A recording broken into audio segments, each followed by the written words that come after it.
for your waist presentation, darling. This is BTV, your home for memorable energy. Hot and humid conditions as we wrap up the month of August. Also isolated showers and storms possible. And then next week, some big changes to the forecast. I'll have all those details coming up. Now at 10, Vice President Kamala Harris in the Peach State today on her South Georgia bus tour. We hear about her vision if elected president. Plus, a big announcement in Aiken this morning. The good news the governor brought to town. And big changes could be on the way on South Bel Air Road. Reaction to the news and more as your News at 10 begins now. Live from Television Park, this is WJBF News Channel 6 at 10 on BTV. Good evening, everyone. I'm Hannah Latier. Thank you so much for joining us for your News at 10. Coverage you can count on begins in Savannah today. And it's time now for a check of the weather. Here's Chief Meteorologist Jenna Petracci. And Jenna, it's still hot out there. Is that going to change soon? Yes, it's definitely been a hot end to the month of August, and it will be staying that way. But it still will change soon as we go into the month of September. We'll get into that in a moment. But right now on our Terry Lambert Hyundai Skyview Cam, a dry, warm, and muggy night. Today we made it all the way up to 96 degrees. Average is 91.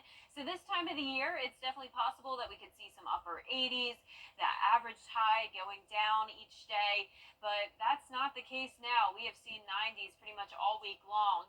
Low of 71 right around average, and right now we're seeing 74 in Augusta, but still some low 80s. 81 in Barnwell and Allendale, 79 in McCormick, 77 in Millen, Aiken also at 77, 80 in Gibson, and 84 in Lincolnton. Dew points in the low 70s, a lot of moisture around. That's what allowed some of those storms to pop today. We had the heat combined with the humidity. Perfect storm for the storms to form. Winds are coming in from the south, around calm winds up to around 7 miles per hour in Aiken. Tomorrow morning, the winds will be mostly calm, going down to around 71 degrees. Patchy fog possible in the morning. So it's going to be a hot and humid rest of the week. Isolated shower and storm chances each day. But then next week, as we go into September, higher rain chances on the way, along with a big cool down. I will have a look at that 10-day forecast coming up. But back to you, Hannah. All right, Jenna, thank you. A globally recognized company coming to Aiken County. Isabella Moody heard from officials on what they're looking forward to with this new partnership.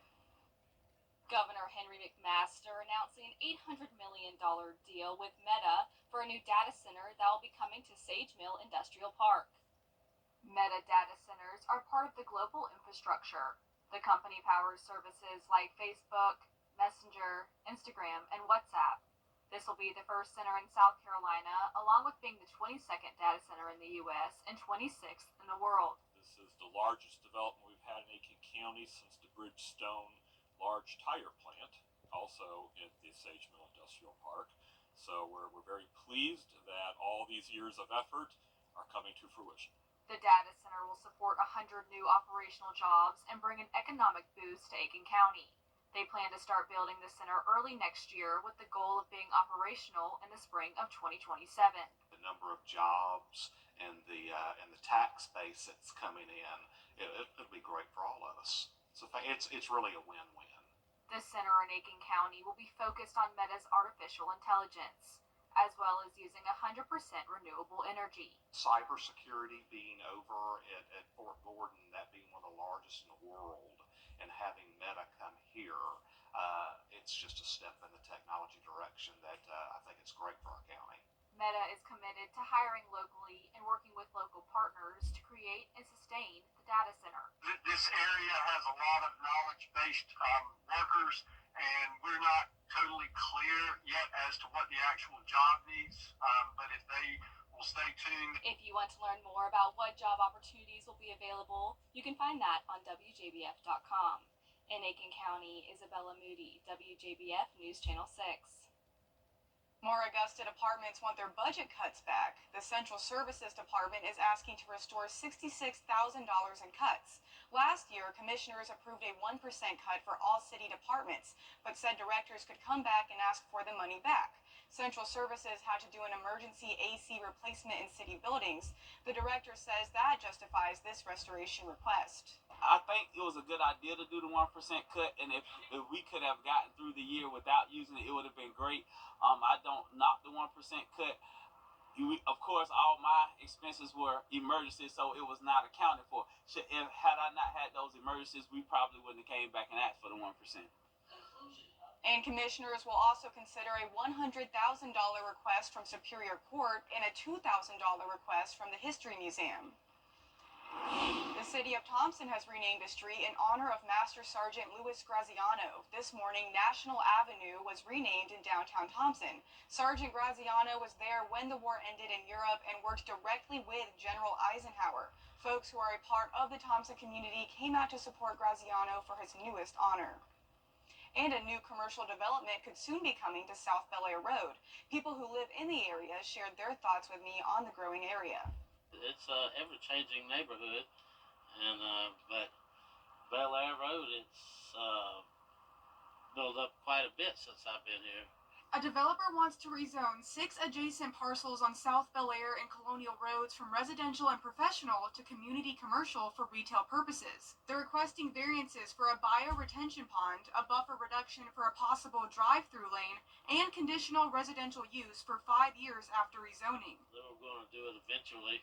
How do you stop it? I wouldn't stop it. Ron Joyner has lived in the area for 24 years. Besides the traffic, he's okay with the growth. I would like to see more mom and pop shops for sure. I'd like to see a nice Mexican restaurant over here, a steakhouse, you know, but all we got is fast food junk.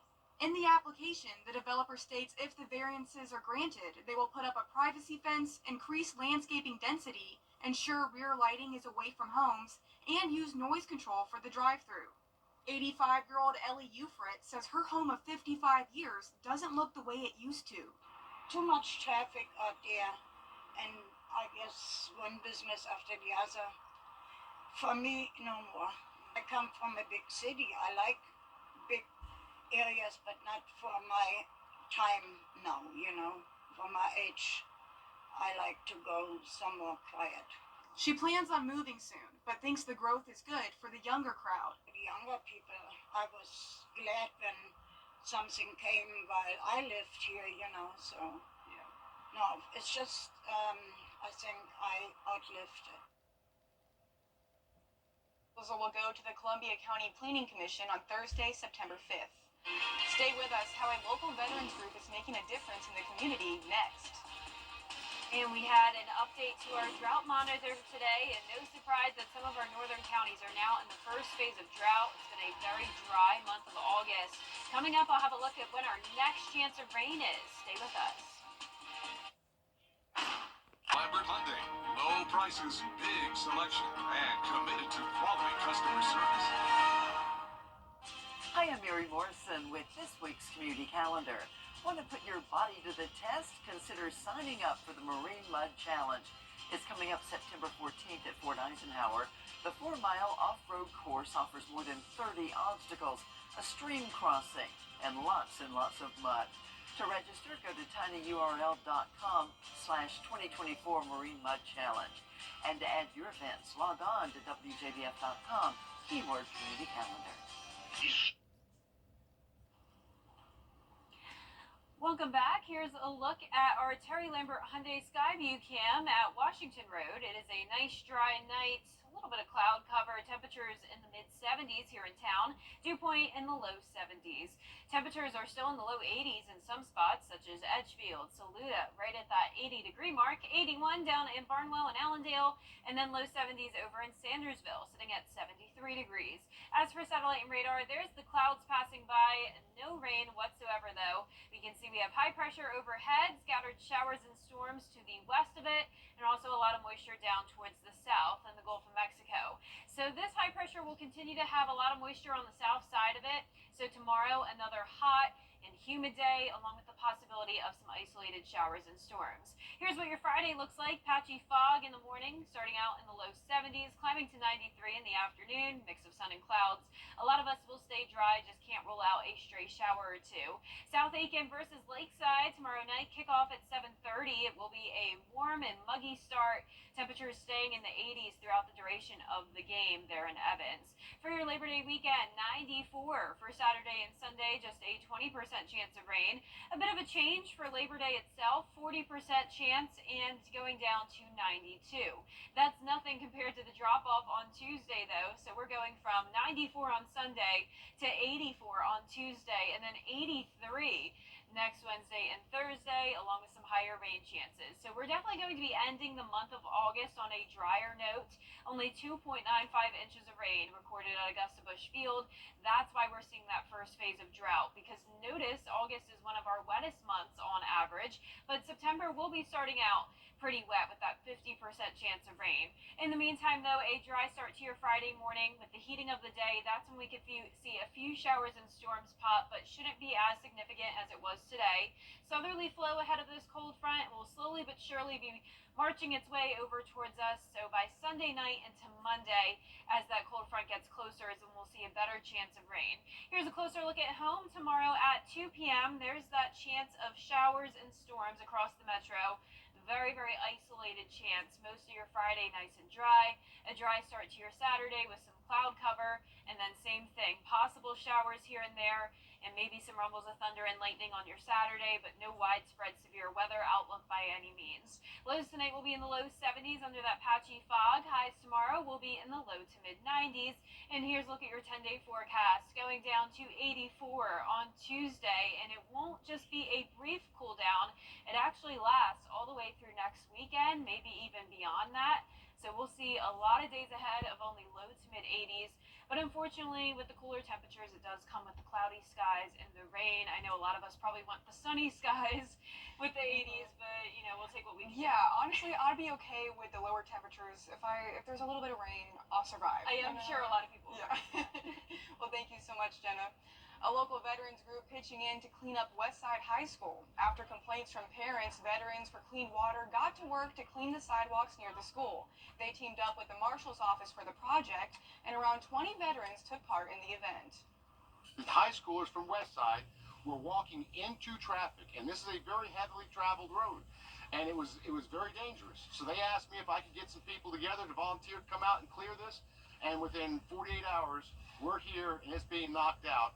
These high school students that leave school, they need to have a clear path in order to get home. Taking this project on, it really means a lot to us. What great work today by those veterans. We do thank them for their service. And stay with us. The road to Washington, D.C. runs through Georgia, one part the Peach State has to play in the November election. Well, I call it... Stop paying too much. Call now. We're bringing the world to Aiken with USC Aiken's Cultural Series at the Etheridge Center. Join us for the concert truck on Sunday, September 8th. Acclaimed musicians Big Luby and Susan Jong have redefined the concert experience, converting a 16-foot box truck into a fully functional mobile concert hall. USC Aiken's Cultural Series. For tickets, visit etheridgecenter.universitytickets.com or call 803-641-3305.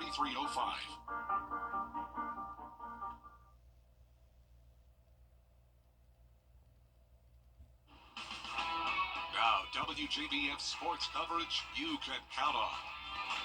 Welcome back, everyone. We're headed to Darlington, South Carolina for the Cookout Southern 500. Here's Chris Parks with more. It's one of the more grueling regular seasons in all of the major sports, and after 6 long months, the final race before the postseason begins, and that will take place at the Darlington Raceway with the Cookout Southern 500. We spoke with a trio of drivers and got their thoughts on the track, what's at stake for them, and why a victory here means more. It did feel like you had to be a little bit cautious racing that event because points were so important. Whereas now, with it being the regular season finale and not in the playoffs, I do feel like we could be a little bit more aggressive and try and, go all out for a race win at a Crown Jewel.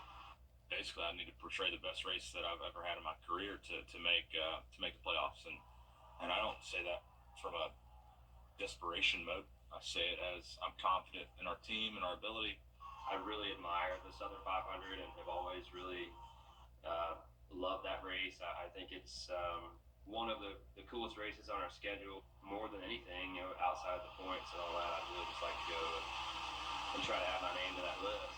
It's probably the most unique track on the schedule, just from the way that you drive the track, how narrow it is, how the risk versus reward is. That table is completely different than most of the other tracks because you're basically forced to put your car right up against the fence.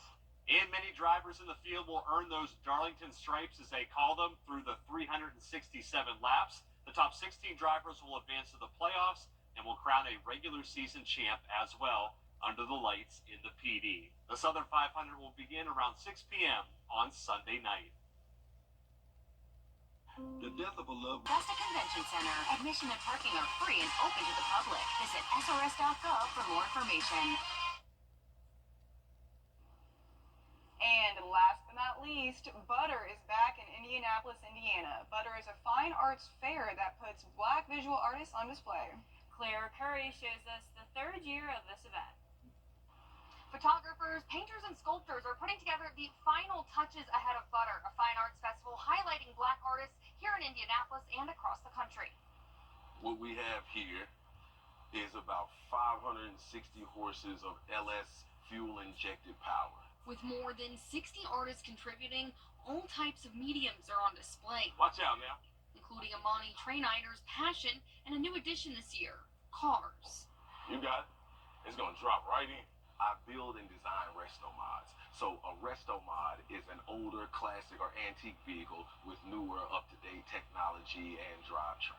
The Indianapolis local says many artists like himself struggle to make ends meet. That's the way you close off a... You feel me? However, the event hosted by Gang Gang is known as the most equitable fine arts fair in North America, giving 100% of the proceeds to the artists involved. It's difficult to find a place or people that want to put an artist on a platform without taking from the artist. So it's a beautiful thing that I think it might be a little undervalued how much Butter is putting into the community, the city, and of course artists. Who doesn't love Butter? Hoosiers make up half of the artist feature. Along with 2D and 3D pieces, this year will feature 9 poets performing spoken word within their cafe. Organizers say the festival hopes to not only appreciate art, but inspire others to pursue it. Walking in this room, you get to see over 60 people that were able to self-identify, 60 people that have vision and voice, 60 people that share their experiences with us, and we get to enjoy in that.